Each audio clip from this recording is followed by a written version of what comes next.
Today, I'm sitting down with CritCrab, whom I'm sure needs no introduction, but I'll say it anyway. He does RPG horror stories for Dungeons and Dragons as well as other RPGs. We discuss his personal RPG horror story and the origin of his channel, as well as how to prevent horror stories in your games. And then the two of us kind of go off the rails and just talk about video games for 20 minutes. A little more rambly? Sure. Fun? Hell yeah. Sit back and relax. You're listening to Roll for Insight.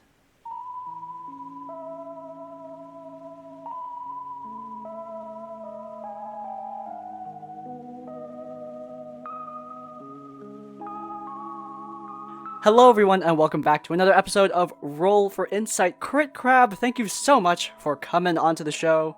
Hello, everybody. CritCrab here. Awesome. Oh my god, I'm so happy now. So, we have a tradition. We have a thing we do on this episode every single time, or on the show more, rather. We always ask, what is your D&D pet peeve? It's not something that's going to break up a friendship or a group, but it's just something that makes you go, why'd you do that? Okay, I know exactly the answer for this because it does eat at me a lot. Is players, because I'm a forever DM. I play a million more times than I DM more than I've ever played. Is players who are on their phone in the middle of the game. I don't know, it's like, even, I don't like it. It can break stuff up. It can be annoying. It's usually fine, but still, there's always that one player. It's their turn in combat, and they don't notice it because they were on their phone. Or you can hear TikToks when it's not their turn. It's just no fun. Oh yeah, I can't believe that one has never come up before. I don't think that one's ever come up, distracted It hasn't play. come up yet? No, That's like my biggest thing. I think that's one that everyone thinks about too, but it's never come up. I mean, like we've had like interruptions during roleplay. We've had like people looking through all of their dice to pick the right one. We've had like somebody going through all of the when they're trying to roleplay. But yeah, we've never had phones at the table as one. It might have come up, I just can't remember. But yeah, that's Nah, I'm a forever DM. Nothing. I have to keep tabs on everybody and make sure everybody's involved. I try to rope people in, but when they're on their phone, it's like they're breaking off from the table, and it's hard to get them back without coming off a little dickish. And Oh, exactly. It sucks. Yeah, because when you're like going through Reddit, you're going through Twitter. I mean, you can get absorbed into it, and then you're just Yes, you completely out of the absolutely game. can. You Especially when you're playing absolutely can. online, because you got the entire internet to look at. Oh, when you're playing online, it's the worst because there's like no escaping it. No escaping it. Yeah, even as a DM, like I have Google Even as open. a DM, Yeah. yeah. I'll have Twitter open. I'll like reply to somebody on Discord in the middle of narrating something. I've gotten pretty good at it. My players don't usually notice, but it still makes me feel a little bit bad when I then feel irritated by hearing somebody, like, I don't know, listening to a podcast or YouTube video in the background of the game. Yeah, definitely. Or even worse, when their D&D soundtrack is different from the game's D&D soundtrack, and you can hear it in the background, and they're like listening to epic combat fight music in the middle of like town shopping while the rest of the music is kind of more fitting to the theme. That's interesting because last episode, we had Momo on the show, and she was talking about how she controls her own D&D music. So are you an advocate for players controlling their own music, or are you like, nah, we have to have a unified soundtrack? Okay, that's a very interesting question because on one hand, the DM having control of the music can make it much better to set the mood for what's going on. However, on the other hand, players controlling their own music, in my opinion, is fine. As long as it's not loud, other people can't hear it because it will definitely mess with the mood the DM's trying to set. Oh yeah, absolutely. So we've talking about pet peeves, small little things, but you don't cover small little things on your channel. I mean, your RPG horror stories are huge in the community. I mean, I'm sure that a lot of people go to that subreddit because of your channel. So when it comes to RPG horror stories, what's one that happened to you? Do you have any that happened to you in your games? I mean, you've never talked about your own experiences, but do you have any RPG horror stories that you yourself have experienced? Oh, many, many, many, many. That's Oh, how I got damn. involved, was because I experienced something bad in a game, And I was like, oh my gosh, this sucks. What do I do if this happens?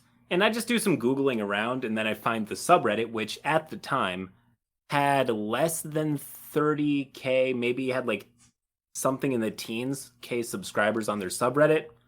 The most upvoted posts had like 500, 600 upvotes. It was a very underserved community, I think, especially given the sheer amount of people that just have problems in their games.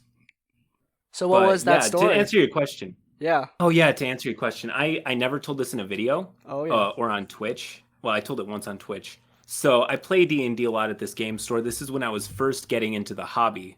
So I was gonna DM for my family because they were and still are my main players. But before I want to get into DMing, I want to try it out as a player just so I can understand the player experience before diving headfirst. So I play in D&D Adventurers League, which, for those who don't know, does not have the best reputation.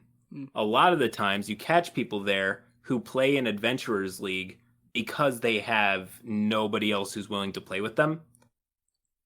And for those who don't know, Adventurers League is a thing that game stores organize, usually on Wednesdays or Fridays or something in their own stores, where players can link up by playing an adventure written by Wizards of the Coast. Adventurers League has specific rules. It plays a lot more like a event-based MMO or something.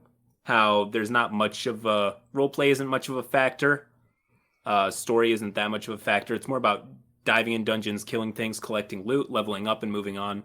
So you also don't really get the full D&D experience, which comes into play a little later. Now, I show up at the game with my sister a little bit early so we can make characters and understand how the game works, ask questions, and the like. The DM we have there is one of those types who enjoys anime perhaps a bit too much. He wouldn't let my sister make a character and instead made her play an elf cleric named Asuna, for one, just so you can kind of understand what kind of person we're talking about. Damn, my man, here. you remember the name? I would not have remembered the name. I've relived this experience so many times. I've tried recording it and making it a video so many times. I know all the details by now. Respectable. Plus, I watched Sword Art Online, and it was very clear that this was a rip of the Sword Art Online character named Asuna. Oh. Yeah, don't watch it if you haven't. I don't watch much anime, so. No? Nah. Yeah, maybe don't. I do, and yeah. Anyways, so what happens is we all sit down at the game. It's me, my sister, 2 other kids who look younger than me, and 1 adult at the table who's actually a very reasonable person. I was, I think, 16. My sister would have been 15. The other 2 players were even younger than us. I want to say perhaps 13 and 14. A DM, I want to say just barely an adult, if that. So anywhere between 17 and 19. Just so that you can get an idea of how old the people are, because this story gets really petty really fast. It was not one of my best moments. I'm just going to say. I'm going to expose myself a little bit. The DM, by the way, had a beard, glasses. I guessed he was around 30 at the time. But then again, at that age, everybody over 20 looks like they're ancient. Yeah. He could have been like 24, and I'm just imposing. Anyway, so we get down to the game. The DM sets us up and gets a little irritated when nobody performs roleplay actions or something, despite not setting them up, which irked and confused several people there, because it's like, we just kind of want to hit stuff. We're all young teenagers. It's our first game. So what ends up happening is we end up entering like the first room of the dungeon, and he describes it's an ominous setting. There's a box on a table in the middle of the room. There's a brown cloth over it and only one door leading out. Now, I forget what our mission was, but we had to zoom. We had to go. I had no time for whatever was in this box with a cloth over it. Everybody agreed we gotta go. But then he described that the box started moving as we walked away. So we inspected it and we're like, hey, I can tell that the signal is we're supposed to look in here, but this is totally, definitely a trap. So we're gonna go. However, he then takes control of my sister's character and forcibly makes her open the trap after 15 minutes. I kid you not, like 15 minutes of trying to coax us into doing it, trying to lure us in. He then just decides, screw it. You open the box, and guess what? Out flies like 5 cockatrices. The DM describes how 5 cockatrices immediately fly out, and there are 5 of us, coincidentally. And one of them immediately freezes my sister's character, petrifies her. She's stone now. And everyone at the table is like, what? Why? And just, did she not get a save even? You're supposed to get a save against that kind of thing. And she's only stone because you made her be stone, and just people were confused. Also, you don't just recover from petrification, so he either needed a plan to send in some sort of Deus Ex, especially given that we're all like level 3, nobody can de-petrify her at this point. And what ensues is an hour-long slog through combat as he made all of their HP insanely high, their damage like nothing, and he implemented this weird mechanic where 1 or 2 people would be frozen at a time, and just we'd have to like freeze tag each other. It was just a slog. It was boring. It was terrible. Nobody liked it. And the DM was feeling some heat. Yeah, you could just tell that everybody was getting annoyed. He would even purposefully fudge the players' rolls. Like when I would roll and miss their AC, he would say, "Oh, I see you got a 20. You deal double damage." Because at some point, about an hour in, he realized how big of a failure this was and just wanted to speed things along. Now, I don't understand why I didn't just change the HP of the baddies. I don't know why he didn't either. He could have just made it so our attacks started hitting harder, and also our guys unfreeze. Yeah, at that point. Petrify, I should say. Oh no, I was just gonna say, if I was the DM at that point, the first thing I would do is not have done that at all, because Yeah, but the first thing I would have actually done is make them all somehow out of hit points as soon as somebody else touches them. Like, you smack them, it's dead now. Yeah, I would have just lowered the HP of the baddies. Yeah. Absolutely, yeah. Just lower their HP, make combat faster so they can move, so players can move on. Yeah. Now, or encourage them to run. Or encourage them to run if you want to maintain this sort of immersion. Display them as this sort of unkillable enemy, perhaps. But we did try running. The door was locked somehow. It only unlocked after the combat encounter was over. All the doors somehow locked. Now, at this point, we just kind of want to go. So it takes forever to kill them, and we move on to the next room. The next room is long. I don't think he knew how goblins worked. That combat became a slog too. But what ends up happening is me and my sister kind of stop taking the game seriously and start making jokes and just kind of having fun outside of in the game, and it bleeds outside of the game and breaks immersion in an event that was supposed to be also roleplay heavy, because he really pushed roleplay down. So what ends up happening is, because my sister and I just finished Metal Gear Solid 3, amazing game if you haven't played it, we keep making Metal Gear references. I'm like, Colonel! I get my character in a cardboard box and call Colonel. And we start talking about how we hide in cardboard boxes and we make snake noises like, huh, yeah, rah, rah. This catches on with the 2 kids who were ever so slightly younger than us, who then also stop taking the game seriously at all and do Metal Gear Solid stuff. And we're all like drawing pictures of our characters in Metal Gear Solid poses. It's very much something you would have expected out of like a kindergarten if they were all into that sort of thing. The only person who's even trying to keep it civil and cool is the other adult at the table, who was the actual mature person. Definitely not us or the DM, though, because the DM started throwing stuff at me for inciting Metal Gear Solid stuff. Inciting Metal Gear chaos. But to be fair, inciting Metal Gear chaos. To be fair, I mean, like, aren't you guys like, it's Adventurers League? It's like bad form to leave the game early, and if you're stuck in a bad game, you might as well just have at least a little bit of fun with it. Yeah, we were just talking about our characters, like the clap of our butt cheeks keep alerting the kobolds or something. Yeah. And, we're just, we're trying to have fun. If you're gonna have a BS combat, you might as well like have it be for a funny reason. Oh, yeah, and it becomes clear at some point that this has begun to upset the DM. His face is getting redder and his voice is getting higher pitched. Yeah. And I feel bad about this whenever I think about it, but we didn't stop. We kind of thought it was funny, so we kept going, and we kept kind of pushing this guy a little bit further until he says that everybody has to stop or he's like rage quitting, he's leaving. So we all kind of cool down. But at one point, we're in the middle of combat, right when everything kind of gets back to normal. Oof. I describe, if anyone's played Metal Gear Solid 2, they know the iconic Raiden naked cartwheels scene.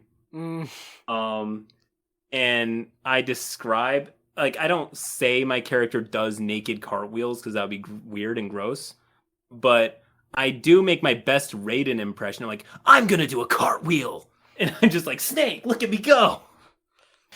And what proceeds is the DM then picks up his water bottle, yeets it at me, and he's like, shut up! Throws it at me. And so I'm just like, I'm laughing on the floor. This is the funniest thing I've ever done. Everybody starts laughing. He gets really mad. The actual adult's just like, dude, that wasn't cool. Actually get up after everybody's had a good laugh. And it's at that point that I pretend to get a call from my mom and leave. Good move. Yeah, because I just realized that I kind of accidentally caused an insurrection and made everything bad happen in the game. So I felt kind of bad shortly afterwards, but until then I was feeling good. I was like, all right, I raised a little hell. I didn't have fun. The DM's kind of a weirdo, so I left. And we all just kind of hung out at the mall at that point, kind of reminiscing, remembering funny moments. Only later, when I sat in the DM seat, though, when I was actually running a game, I was like, whoa, this is actually really difficult. This is much harder than I gave him credit for, and I felt bad about it. Next Adventurers League, at some point down the road, I think it would have been about a week or two, I came back, tried to find the dude to apologize, but I couldn't. And I think I heard word from one of the people there that he quit. Somebody else had a bad experience, and it just completely tanked him. Yeah, I mean, some people are able to run games. I mean, like, obviously the guy wasn't an awesome DM, but I mean, one thing that really, like, is a red flag for me whenever I'm trying to play D&D or run D&D is, like, DMs getting, like, genuinely upset when players, like, don't take things seriously. Like, at the end of the day, especially when you're playing with kids, like, teenagers, I mean, like, it's just something you gotta deal with sometimes. Like, you have to roll with it, and obviously having a session 0 to be like, hey, this is a serious campaign, you know, that's important. But if you're just running a game, especially at, like, Adventurers League, where it's basically just a bunch of people coming in, if you're running with teenagers, I mean, I don't know what you expect. Kids are going to be kids. They're going to have fun sometimes. And the best thing is just to kind of roll with it. Trying to incorporate their silliness into the game, and you can have some really good times. Oh, absolutely. Yeah. I think back on it sometimes about how I might have done better as a player to make the game funner while keeping the game together. I think about what I would have done if I were the DM and how I might have salvaged it. But if there is one thing, the DM definitely came off to me as not prepared, didn't know the rules around petrification, because I found out I don't think cockatrices can petrify. I'm not quite sure. They can petrify, but not, like, instantaneously like that. It's like the Medusa. You have to fail once, then fail again. Oh, yeah, okay. Because all I remembered was I looked up the rules, and they couldn't just freeze you out of nowhere. Yeah, they can't just, like, boop, done. It has to be... Yeah. You might be able... Wait, I might take that back, because I know the Medusa can freeze you outright if you fail to save by more than 5. So cockatrices might be also able to do that, but I don't remember. I've never used them. Well, yeah, either way, she didn't get a save, so, yeah, so nobody did. Well, there you go. So it's a problem. But yeah. Anyways, what happened was shortly after that, I was just looking around like, my DM sucks, what do I do? So that I can learn to not be a DM who sucks. And I watched a lot of the Great GM videos by Guy. If you haven't seen them, they're really good. And on top of that, I became a lot more self-critical as a DM, which isn't always the best thing to be, especially if you run games that are fine. But I figured that if I was going to be as critical as I was to that guy and mess up their game, I should probably do a lot of self-searching. And I mean, yeah, I consider myself a decent enough DM, and what I want to do on my channel, especially, and what I have been doing for the past couple of years, is reviewing situations like that, to me at least, or situations that where games go bump, and explaining possibly to those who relate or those who want to know what to do, how to handle it in the best way possible.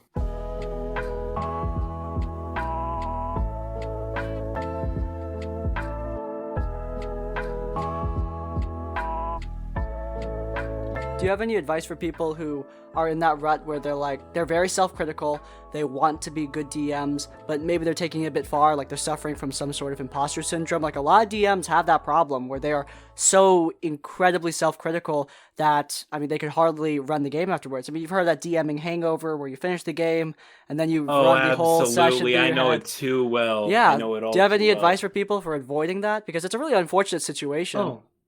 Oh, absolutely, I do. It's something that really defined my entire DMing career up until I want to say 2019.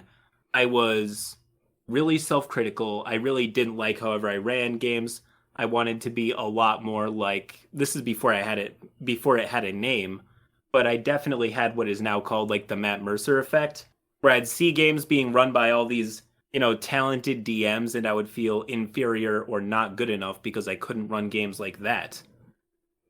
And to people who suffer with that or suffer with not feeling like they're adequate as a DM or skilled or knowledgeable on the rules, a few of the best pieces of advice I've really adopted, I guess, is one, especially to realize that it's just a game. Your friends and everybody are there not to experience some grand, super ambitious space opera, but at the end of the day, they're just there to have fun with you and their other friends, and the rest of the game kind of takes a back seat to that. Remember, your players aren't there to judge you. Like, they don't come to your games to like make fun of you or to mock you. I mean, they're your buddies, they're your friends. They're there to play the game, like you said. So I mean, that's what I always say. Absolutely. They're not your Yeah, enemies. your friends are there. Your friends are there to have fun with you, and if you're not having fun, like they don't want you to not have fun. They don't want you to be a highly paid voice actor or world builder. They want to play a fun RPG, and D&D was the thing they picked. I mean, not to say that you can't You like, picked towards something. yeah, not to say that you can't improve your skills. Like, I mean, I make D&D advice videos for a reason, just so that people can improve. Oh, yeah. But I mean, if you don't have all those skills like automatically committed to heart, I mean, no one gets good in a heartbeat, and you're gonna need practice. And what better way to practice than games that are literally played 4 hours a week? Like, how many skills get that much Oh, practice? absolutely. Yes. Yes, it's played for a very long time in bursts. That is very good advice, though. Yeah, I mean, you're just gonna use that time to improve, and you just can't expect yourself to be good at it in a heartbeat. Yeah, a big thing I should say is not to sweat getting better, because by playing the game, you will passively get better at it. It's not, it's not like studying how you need to genuinely put in a ton of back-breaking effort. Just by playing it and kind of picking up on the rules as you go, finding out more about the game and how to run it effectively, you will get better at it just by doing it. So, best way to go is to just play the game. What's one big mistake that you often see people make when trying to handle like a problem player or a problem DM? Like, I've talked about this with other guests before because I've had a bunch of people who read RPG horror stories, who have experienced RPG horror stories. But I mean, it can be really hard. People are not confrontational by nature. Like, I can't name a single person that stands there and goes, yes, I like confrontation. So to you, like, how do you handle problem players, and what's your advice for people who have some kind of issue in their games? The biggest problem I see with people who have horror problem players at their table, a lack of communication. It sounds really cliche. It sounds like something, of course, I would say that, but it absolutely is the hugest problem I see. Players don't want to get confrontational or cause drama with their DM because, of course, these are their friends in the game and out of the game. So they don't want to cause problems in the D&D game that could ripple into their real lives. So they don't communicate problems or traits that their DM or player has that makes the game worse for them. So they feel like they're sacrificing or, taking one for the team by ignoring these problems and letting them fester, when that doesn't happen either, and instead everybody just gets more tense. Session 0 helps. It's not a silver bullet, but it helps. Communicating openly with your DM or giving feedback at the end of the session when they ask, assuming they can handle it, is also good. But yeah, ultimately, one of the hugest things it comes down to is not knowing who your DM or problem player is, or what they want, or what their motivations are. All right, so here's a point of view that I share with a couple other YouTubers, but I've seen some pushback on it, so I was hoping to get your perspective on this. But how do you feel about people handling problem players or problem DMs in the game? Because my point of view is that I think that is like the worst thing you could possibly do, because in-game consequences don't solve out-of-game problems, and it just makes people more frustrated. But that's just my point of view. Like, what do you think of people handling an an out-of-game problem with an in-game solution? Yes. No, absolutely. It is the hugest mistake I have ever seen. It's a total blunder. It's a mishandling of the situation and your friends. It's almost insulting, actually, to try and fix problems you have with your friends in-game rather than out. I understand not wanting to cause tension or drama, because sitting someone down and being genuine with them runs the risk of making it personal. But if you say you have a greedy friend who takes all the special items, creating a problem in the game that prevents him from getting the items, say, I don't know, maybe he loses his hand or develops a curse that doesn't let him pick up new stuff. This is a bit of a stretch, I know, but it's an example. Will only cause them to try and do the thing more, because they'll see it as a challenge. It's in the game. It's a thing that's preventing them from doing the thing they want. And in games, the obstacle, and in real life, the obstacle kind of is the way. It's like the quote, if there's one thing video games taught me, it's that if you're facing enemies, you're going the right way. They'll see you blocking them as like a challenge, probably. I've never thought of it like that. That's a great point, though. That's absolutely a great point. And by the way, what you said is not a stretch at all, because legitimately, half the comments on one of my videos are about, oh my god, that guy's taking all the items, but why don't you give him a cursed one? Or why don't you make it so he can't pick up items anymore? I'm like, oh, don't do that. Yeah, exactly. Like, that's half. Read is fun. That is half the comments, though. Like, so many people think don't. this. You're doing the right thing from what I can hear. Just if a player is kind of an item hog, making a part of the game not being able to get items will probably make him want to get items. Yeah, I'm gonna be real with you. He's gonna see it as his challenge. That's his arc. Yeah, it's so much easier to just go like, items. Hey, Greg, like, why are you taking all the items, man? Yeah, like that's it. Like if they're a real friend that you can actually talk to about things, they will understand. Most likely, 9 times out of 10, they'll be like, "Oh, I didn't see it that way." They might throw the idea around with you a little bit in a constructive way. But yeah, if there's somebody who is both an actual good friend and has the self-awareness to know when they're wrong, then yeah, they'll absolutely take it a couple steps back. Have you seen the Taking 20 like problem players video? When would that have been? I watched him a lot in like 2019. I think it was 2019. And it kind of tapered off in 2020. Whenever do you play Star Wars Battlefront? This is I don't know why this is how I mark my calendar. Is this the new? Is it the one on the EA2? Because I was playing. I remember I watched. Yes, I love that game. Yeah, well, unfortunately, it got discontinued before it could get really, really good. But anyway, how do you feel? But can I ask how you feel about that? Because like, this isn't the Star Wars Battlefront show. Star Wars Battlefront 2 getting like discontinued. The new one? The new one, yeah. Wait, they're discontinuing it? Yeah, they are shutting the servers down, but they're not gonna put any more content into it. Oh, I didn't hear. I haven't played it. Admittedly, I haven't played it in about 5 months, but I played it obsessively for the 5 months before then. I mean, yeah, it was getting so good. It was getting so good. I really like seeing all the new ones and the old ones, like Kylo and Rey. Yeah, love it. And I love it. I really like Star Wars. I'm a huge Star Wars nerd, and I really liked Star Wars Battlefront because it was one of the few games that really did it. It mixed really great combat mechanics, a cool campaign, actually fun multiplayer. Just kind of blended it all up. I loved it. Yeah, I loved it. Like I had a lot of issues with it when it came out, but they really like patchworked the game. But I mean, They did. right It came before around. they really got to they finished adding all the original trilogy stuff and all the sequel stuff from the Rise of Skywalker, and I was like, okay, we got some momentum. Star Wars is getting a lot of momentum because of the Mandalorian. Like, oh my god, can we get like a Mandalorian playable character? Can we get Ahsoka Tano? Oh my god, this is gonna be so great. And then they Playable one. canceled the game. And then they canceled the game right I after don't. Scarif. It was released in like 2017, 2018, Yeah. wasn't it? It still had some gas in it. Oh, it had so much gas in it. Oh my god. Like, it could have been played for a long time. Oh yeah. I remember when it was released for free, sometime in 2020 or 2021 early, I think. So many people like, played it. Everybody was playing it. All my friends were playing it. It was just the most fun I've had in a shooter in a very long time. And then they canceled it. I didn't know they canceled it. I still have it downloaded on Epic. I was thinking about playing it again, actually, just a couple weeks ago. I mean, it's still that was up. a lot of fun. I want to get in, but yeah, no more. Yeah, content. and I probably will play it again, but man, I've just been preoccupied with Dead by Daylight and Fortnite lately. Same. Well, not same. I haven't been playing Dead by Daylight or Fortnite. But anyway, the reason I brought up Star Wars Battlefront was because, I was watching, I remember when I was playing Geonosis, like Galactic Conquest, or Galactic Assault. It's not called Galactic Conquest. That was the old games. But yeah, I was watching that, watching his video while playing that.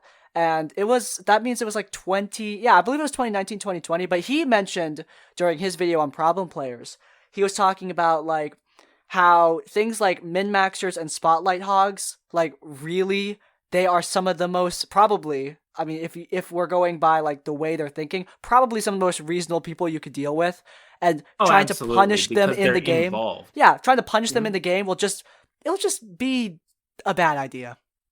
It's like trying to roll the snowball problem down the hill so that you're not dealing with it now, but it's way bigger when you actually get to it. It's like the million other things I procrastinate, you know? Yeah. I mean, rules lawyers too. Like, if I'm gonna punish a rules lawyer and someone's like, "Hey, why'd you do that, man?" And I'm like, "Man, this guy, he wants to get all the rules right. I cannot believe it." So yeah, I punished him in the game for wanting to get the rules right. I'd sound like a real dick, wouldn't I?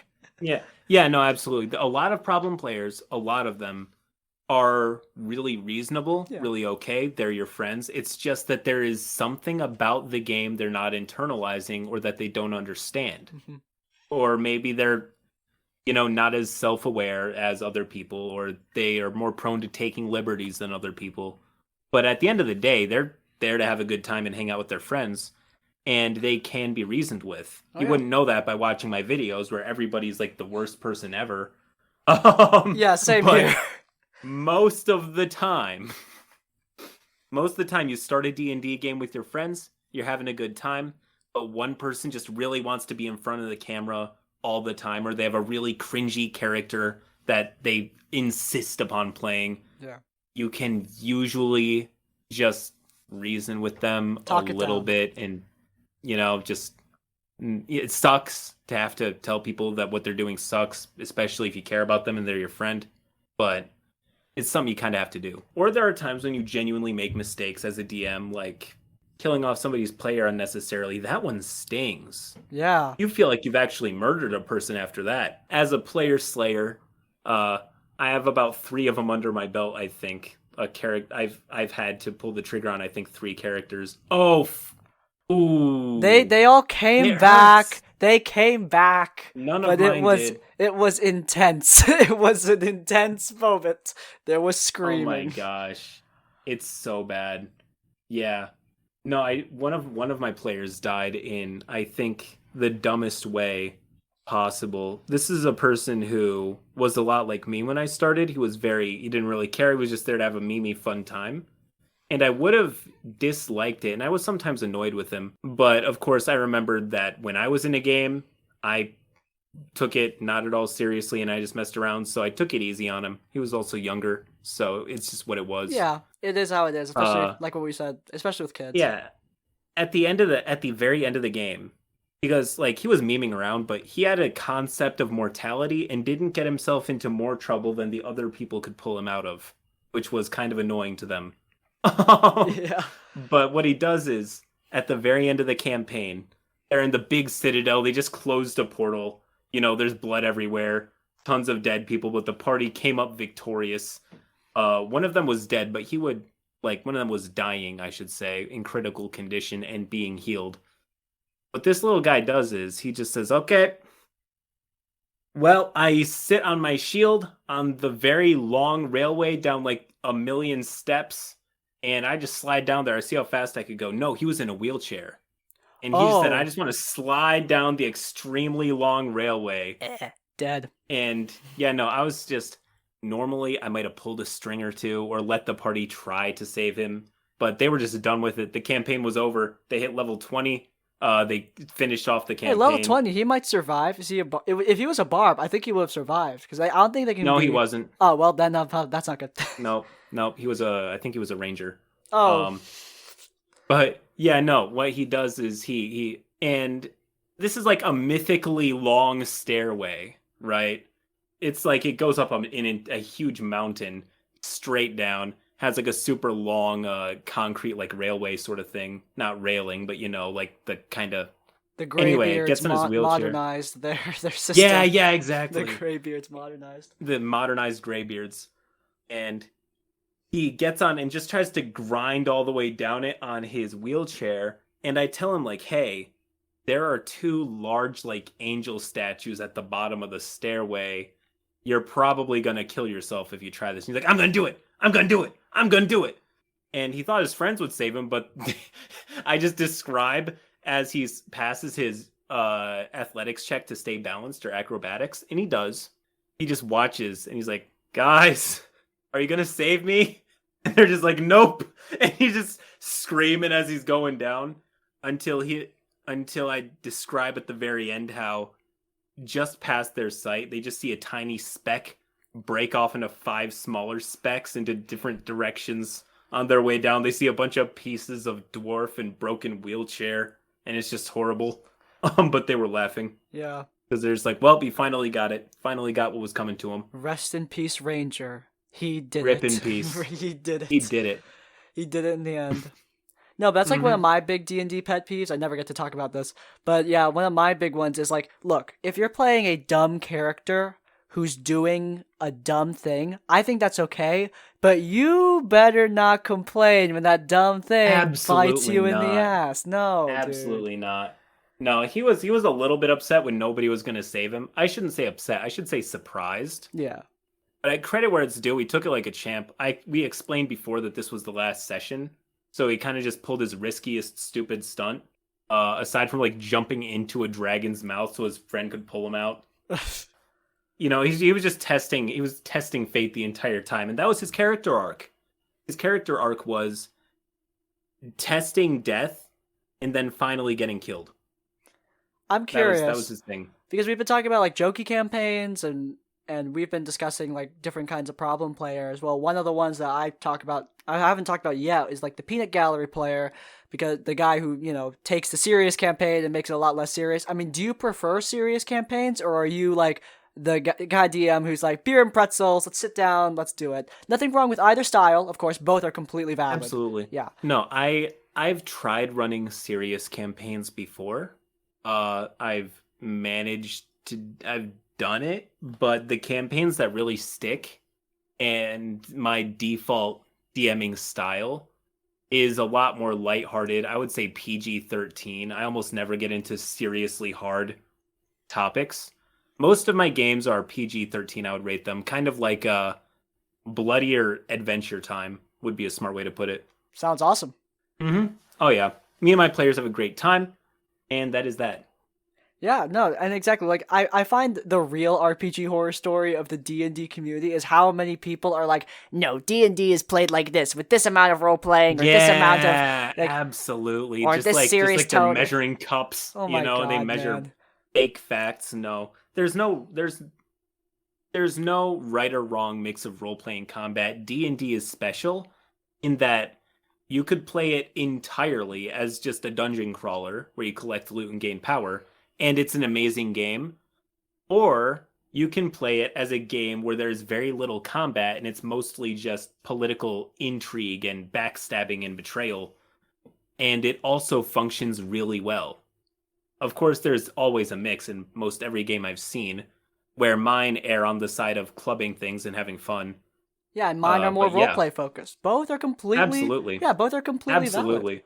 And I should say to a lot of DMs out there who see a lot of bigger games that have this giant scope where there are a million little details, and the DM can pull people emotionally together, in this like heart gripping fantasy or whatever, It's hard. that it's very hard to do. And your players are not going to be, is that there's nothing wrong. There's absolutely nothing wrong or inferior about having a smaller, simpler scope that's more focused on kind of running around and clubbing things. That's what a lot of my games are like. And I'm, a D&D YouTuber. I'd like to think that I'm somewhat known within the community. Somewhat. Yeah. A little bit. You were in a video. I'm pretty sure, weren't you in Joe Cat's like DMing video? You were in a video with Matt Mercer, bro. Yes, I was. I cast polymorph on him in the middle of his speech. That's my line.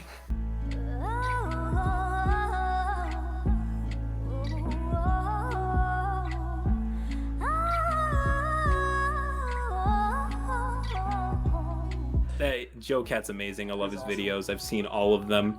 I even watch his Final Fantasy crap guides, even though I barely play it. I've never played Final Fantasy like in my life, but I might start because because World of Warcraft is not good anymore.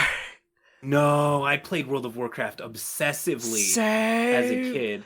Especially as a kid, that was like something my dad and I bonded over a lot. In the olden days, we played a ton of World of Warcraft, way too much. We were raiding buddies. Good. Oh yeah, like a lot of my favorite memories are my dad and I like doing raids or just kind of running around with his work buddies or whatever. Great times. I really liked World of Warcraft. It always had a very special spot in my heart, and I tried getting back into it.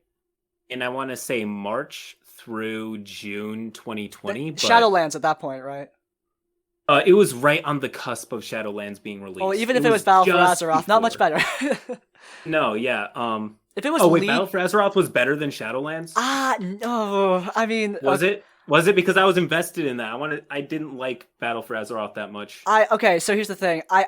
I'm careful because I think Shadowlands did some things right that Battle for Azeroth didn't, but Shadowlands also had some really stupid, crippling flaws, not only mechanically, but also, look, I mean, here's the thing. The art and lore team rarely mess up. Like, World of Warcraft lore is known for being very, very, very good, right? Oh, very extensive and well put together. Shadowlands, boy, look, this is a pet peeve of mine, like, not D&D, but narratively, I hate afterlife stories. I hate them. I could do an entire video essay on why I hate afterlife stories, but just the concept of, going into the afterlife is automatically for me like, okay, I'm not liking this as much. But I was going to give it a chance because of the chance to meet old World of Warcraft or Warcraft heroes and villains. And only like under 15, like there's like 10 to 15 of them that make an appearance. It's such wasted potential in Shadowlands. Yeah. Oh my gosh, yeah, that is something interesting though. Last great X-Pack was Legion. I loved the hell out of Legion, man.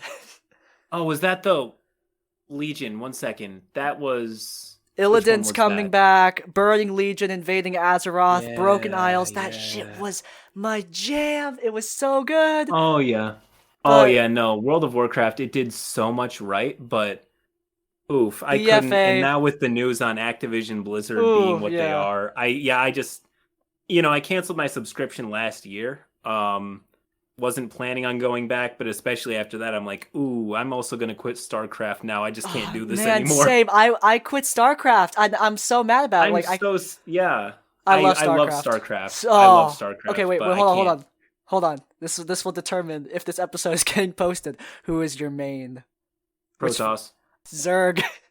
I know. Everyone says Zerg. Everyone what? Does. Really? I understand. Everyone? All of my friends say Zerg, I should say. Oh, all my friends who play it say Zerg. All my favorite people. I will say Protoss is pretty cool though. If I'm in a team game, if I'm in a team match like 4v4, if I see a Protoss on my team, I'm happy. I'm genuinely like, great. Yeah. Thing is that the way I've gotten good at Protoss is just by stalling and being a dick until the late game, and then I win. So Yeah, it's exactly. kind of You get all your carriers, you get your mothership, and at that point, like, just gotta be a dick until the very end of the game and then stomp them. If you were being really mean earlier, then you can just afford to squish them and they're suffering. But if you don't commit to being the most annoying person on the face of the planet as early as possible, then it's gonna drag out and you're gonna feel bad. I mean, Protoss if you early win. game, like I've never. I mean, obviously, Protoss early game exists. Like, I mean, you watch I've watched. I don't play the game anymore, but I mean, geez, StarCraft professional leagues are just so I've damn seen them. I watched them on good. Twitch. So They're good. insane. All these maneuvers they pulled. There were a few of my favorites back then. I forget who they were. I watched it mostly in like 2018, 19. I think But StarCraft is the perfect esport because look, I mean, it is. and It this absolutely is. this is I'll like take that to the a bank. subjective point of view, obviously, because like just for me, a lot of first person shooters, especially Overwatch. I mean, the people who are really, really good, I can tell they're very good, but at the same time, I don't really understand what's happening. There's so much going on. But with StarCraft, it's slow enough that I get it. Like, I understand what's Oh going on yeah. with the game. Helps that I play a Oh, lot more absolutely. Yeah. StarCraft than Overwatch, though. Yeah, you can internalize it when you can see like the entire map and everything that's going Mm-hmm. on. So good. The more you understand the game as well, because I'm sure people who are knee deep in shooters won't know which unit they're looking at or what's going on or even who's winning at times. Yeah, I mean, it's hard to tell. And you're like, oh, wait, they It surrendered? can be. Wait, what's happening? Why did they do that? Like they surrender, like I Whoa. don't they weren't being surrounded and all hope wasn't lost. But that's not what they see. Yeah. Oh my Anyway, god. Rest in peace, yeah, so StarCraft. And I need WoW. to find a new RTS, I think. I've mostly just been I don't even think I can playing, go like I back. said. I don't even think I can go to another No. RTS. Like after StarCraft, like I don't even know if I can go to another one. I sometimes eye other games. One second, let me check my Steam. There's one I played. This is nothing like StarCraft, but I played a lot of RimWorld. Oh, I've heard that Uh, one. RimWorld, it's something. It's Yeah. something. I went down the Prison Architect to Crusader Kings to RimWorld like pipeline as the games I play get progressively more confusing and Yeah. intense. RTSs have never been my like real gaming thing, so I never really sought to replace StarCraft. I'm good with leaving it there, especially since I'm not really super great at RTSs. But I had to fill the MMO void, like the grind, the Oh live my gosh, game. MMOs are such a drug. I Yeah, just gotta and I say, gotta love them. Gotta love them. you get caught in the reward cycle. It's worth it. Yeah, worth. You know, I time replaced enjoyed WoW is not with wasted. I replaced WoW with Destiny, and then I don't know the fantasy open world because Destiny's not fantasy, it's a sci-fi, but the fantasy open world Right. I just played Skyrim, and you know I love Skyrim. Oh, Love Skyrim. absolutely. Skyrim did open world game really well. I don't really go to other games to find that until Elder Scrolls 6 releases. Well, I mean Which I've been waiting for. Ghost of Tsushima is like I've had an eye on that. I it's have. so okay. I just got through replaying it a third time, and I Oh my still gosh. get goosebumps. Like at the end, I still tear up. It's that good. Like it's so good, dude. Like it I doesn't. gotta get into that. I've been looking for a new game to pick up. I completed Red Dead Redemption 2. That game's also Uh, amazing. That game's also amazing. I don't know. That game did something different to me. I don't know. I haven't been able to play other games the same That game is way. amazing. But I mean, I'll be honest though. Like the story of Red Dead is amazing and like spectacular and like honestly one of the best Western stories I've ever consumed, if not the best. But damn, It the is. gameplay on PS4. Whoo boy! If Arthur crouches when I want him to shoot one more damn time, I'm gonna lose my mind. Oh my gosh, and they messed up the controls. They fudged them so bad. Yeah, it's There's not the another thing like greatest. how if you want to get a closer look at something, you got to aim your gun at it.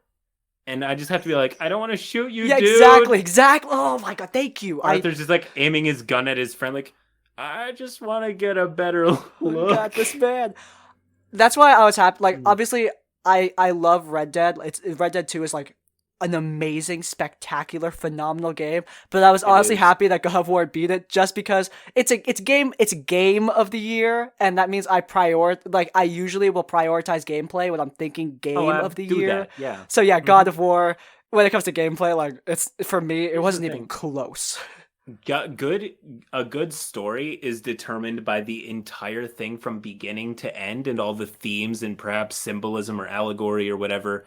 But you'll be able to detect good gameplay on the spot. Yeah. It'll feel good to play. You will enjoy playing it. Doesn't hurt that God of War's story is like no slouch either.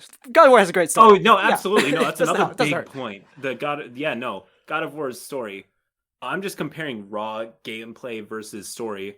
To determine if something's a good story, you need to know the beginning, the end, and all that. Yeah. To determine if it has good gameplay, you have to sit down with it for like 15 minutes in game. Exactly. You know? And then you enjoy it for the entire thing, and there's a lot less slow moments or developing because again, it comes down to how the game feels and how well it plays. Hype for Ragnarok, man. Hype for Ragnarok. Hype for Ragnarok. Ragnarok. I saw Thor. I saw chunky Thor. That is the coolest. I don't know. He better get a cape. I really hope he gets a cape.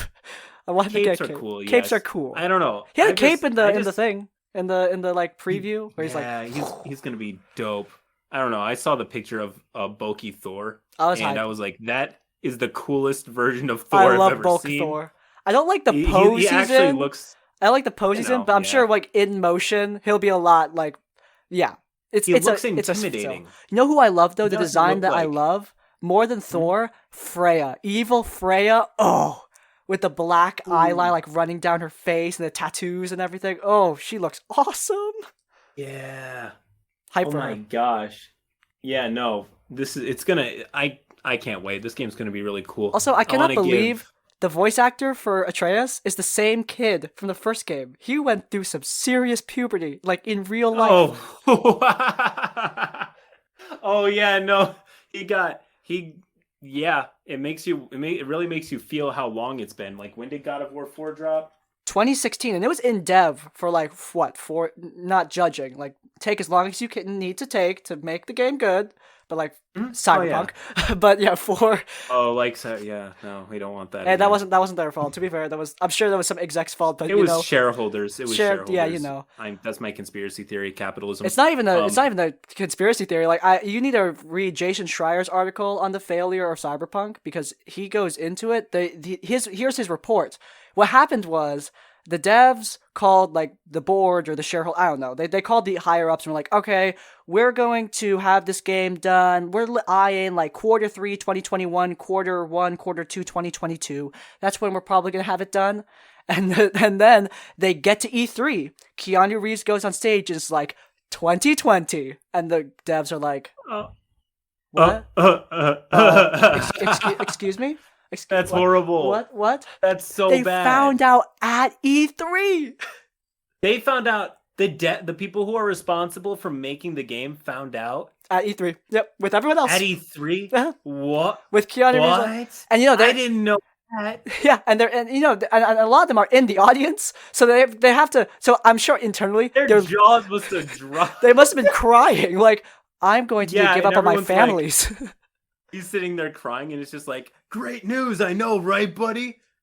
No, God. And he's just sitting there, like, weeping. And you're like, and even worse, like, you're a fan of Keanu Reeves. Like, this is your project, and it's gone from, like, an emotional high to emotional, like, as low as it possibly can go. I know, straight, like, from 100 to 0. He's like, what, we have Keanu Reeves hyping this thing that I made, that I have a part of, you know?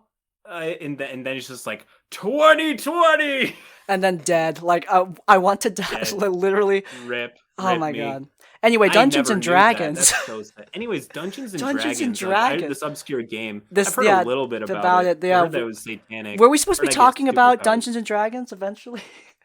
Guys, we're gonna get around to the Dungeons and Dragons. Holy shit! We've been doing the show for an hour. Really? Yeah, we've been at this. It doesn't. I feels like 20 minutes. Bro, this has been. I love talking to you, man. But yeah, thanks. Yeah. All right, so we should probably wrap this up.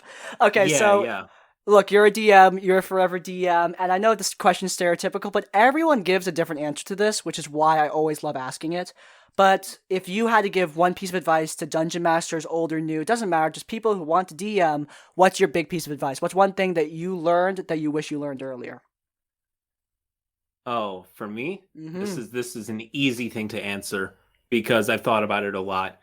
It is do not allow yourself to get hung up by the rules. In my opinion, making sure the game is fun and playable and smooth is way more important than going through the rules. If you broke a rule and it was kind of important and it was You could retcon it with your friends or just decide to amend it later.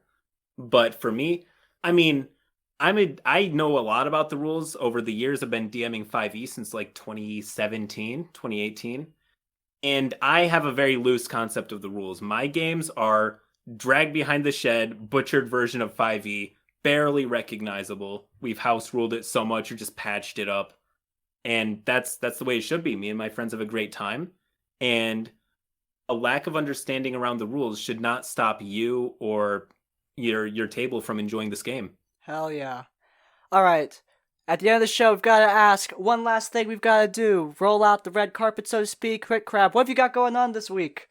What do I have going on this week? I'm very glad you asked. I have a YouTube channel. Really? It's kind of cool to help a little guy out. Yeah, no idea. Had no clue.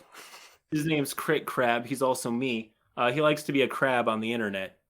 He also talks about D&D. Occasionally. But mostly just crab stuff. Like I review seaweed and pieces of garbage that float up. How the plastic in the water is tasting this week. How the temperature is being managed. How the temperature. I hear it's getting a little warm in there.